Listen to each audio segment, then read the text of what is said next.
We're here with Andrew Campbell from American Magic. You're trimming on portside today. This is all about race course practice.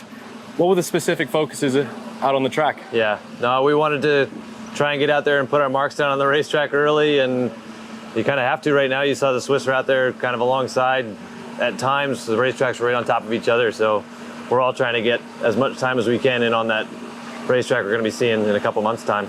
You had some port entries, some starboard entries. What are the coaches wanting you to focus on? Yeah, I mean, honestly, we're still putting this boat through its paces. We're trying to understand her capabilities and understand how, the guys on board are powering it, how the tools are coming to the trimmers, how hard the helmsman can push. We've got new appendages and all kinds of interesting things going on that we are really just at the early stages of learning about. So it looked like an early finish, looked like a technical issue. Can you tell us what happened?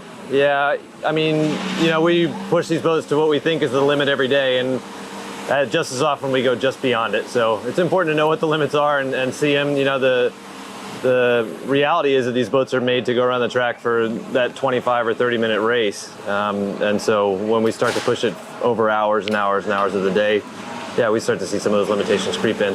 Yeah, we saw you push it past the limits yesterday. You broke the J4 from the head of the sail. Yeah. Were you trimming the jib at that point?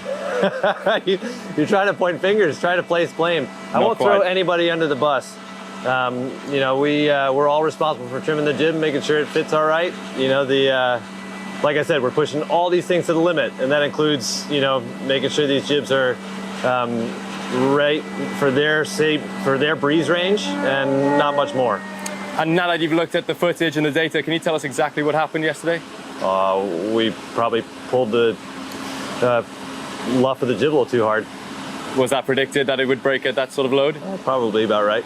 And there's been a few updates to the jibs. Can you explain what areas are you focusing on? We're trying to get range. Anytime you try to lay a quiver of jibs out, you're trying to cover a range of conditions, and that's all we're trying to do. We're trying to see how the edges of those ranges go, and we want to see whether some jibs can go better above what their expected range is if we trim them a little tighter, and you see the limits of some of those things like yesterday. And at any given part of the boat, every given part of the boat, we're trying to push the limit. So you're going to see breakdowns. Well, if you're not breaking things, you're not learning. That's Andrew, true. Thank you for your time. Yeah, happy days.